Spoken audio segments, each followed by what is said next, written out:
At some point when you ride off-road, your bike's gonna get muddy and you're gonna have to wash it, even if you're one of those people that loves to leave it crusty in the garage.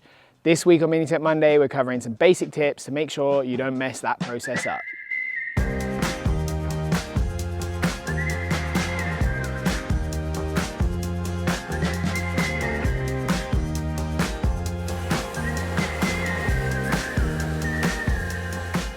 Washing a dirty motorbike, especially if you're not one of those people that's into detailing things and making it look perfect, is not that complicated of a process. You need some water, you need some detergent, and you need a little bit of enthusiasm and a tiny bit of knowledge about where to not spray water and where to spray it. To start with, I would recommend getting a jet wash of some description. It doesn't have to be fancy, it doesn't have to be expensive, but a little bit of power water makes the process much easier.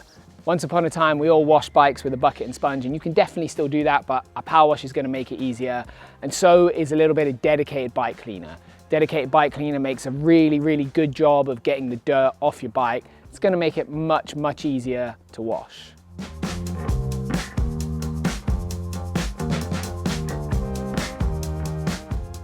There's a couple of other little basics that are going to help.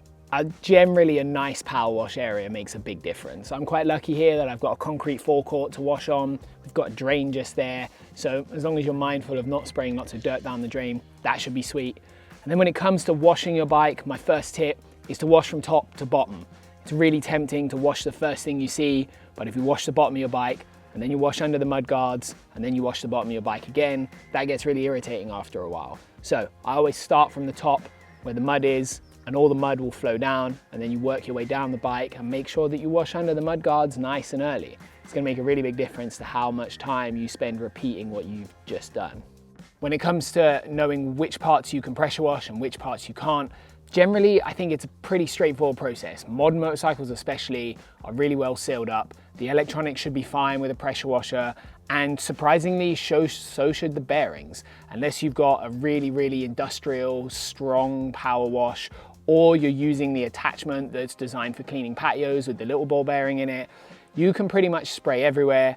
I wouldn't recommend jamming the jet wash into a bearing, but most bearings on modern bikes are sealed bearings. They have a seal to keep mud and water out, and if they're well designed, they should do that over time. It won't wear them prematurely.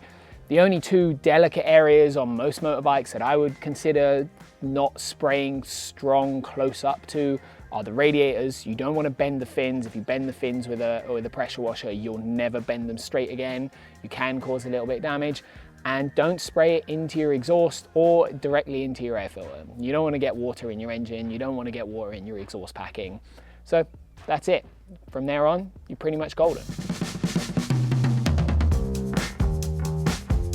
So my next tip, if you can, is to get your bike as upright as possible. If you've got a dirt bike, use a center stand. If you've got an adventure bike, use the center stand again. And if you haven't got a center stand, use a bit of wood or a rock or something to prop the bike up. Having the bike nice and level lets you get under both sides equally, lets you see around the bike a lot better. It's just such a small thing, but it makes a really big difference when you're washing your bike regularly to how easy it is to get it as clean as you want it to be.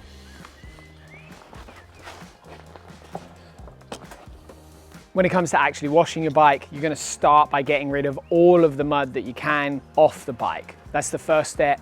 Once you've done that, we can move on. Another really useful tip is to push the piston back in your caliper. It only works on bikes with floating calipers. If you've got a radial caliper like on the GS, it doesn't work. But the rear caliper on the GS or the calipers on dirt bikes are mostly floating, so you can push them back, and then it makes cleaning in between the pads way easier. Keeps brakes clean, stops you having to do as much work on them. Pretty good. When you're happy and you've washed it all off, there's no dirt left on your bike in any kind of clump form, it's just a little bit of dirt residue. That's the stuff that's actually surprisingly difficult to get off. And for that, we're gonna use a little bit of bike cleaner. Now, bike cleaner, I'm using a Liqui Moly branded one. It's really good, but it is not exclusively the only good bike cleaner in the world. There are plenty of other great products that achieve the same thing. And essentially, they just break down the mud that's left on your bike and give you a nice clean finish. It takes a few minutes, you spray it on pretty much everywhere you can see, and you rinse it off before it dries. You don't want to let it dry. I don't know why, it just says not to on the instructions. And once you've done that, we're nearly done.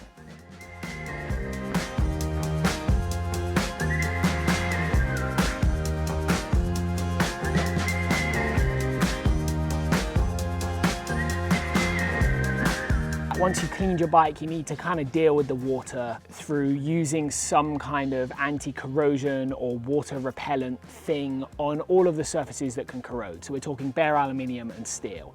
Now, if you live in a dry place, I wouldn't worry about this too much. If you live in Spain or North America and you're not in the mountains, you're in the desert, putting some kind of film on your bike is probably just going to attract more dust and make more of a problem than it would just letting it dry and then going on about your day.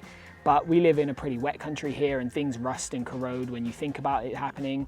So we like to use some kind of repellent, maybe like ACF 50 or WD-40 or some other equivalent of that. They all do relatively the same thing. Just make sure you don't get them on your brake discs or any surface you need to grip, handlebars, levers, foot pegs, and otherwise you're basically done. The other thing I always do with a dirt bike, because we live in the UK, is we always use chain lube. Now, chain lube, if you have a shaft drive bike, obviously doesn't matter. That goes without saying. But if you have a chain driven bike, it's worth understanding that chain lube doesn't lubricate your chain. Fortnite did a wonderful video about chain lube and which ones are best. I really like the Liqui Moly one. Firstly, they help us out with a lot of things, which is very kind, but also because it looks really cool. White chain lube looks factory. It makes your bike look a little bit more professional. And so that's where we're at.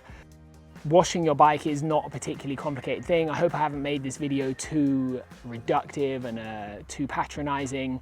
It's generally a pretty simple process. If you're looking for a video on how to detail your bike perfectly, I'm definitely not your guy. But if you are looking for videos on how to ride off-road and get better on your adventure bike or your dirt bike, I hopefully am your guy. And if you've enjoyed this video, we make a regular how-to series that comes out all the time, especially for our Patreon subscribers. We run it in series for them, which is a much more organized system than it is on YouTube.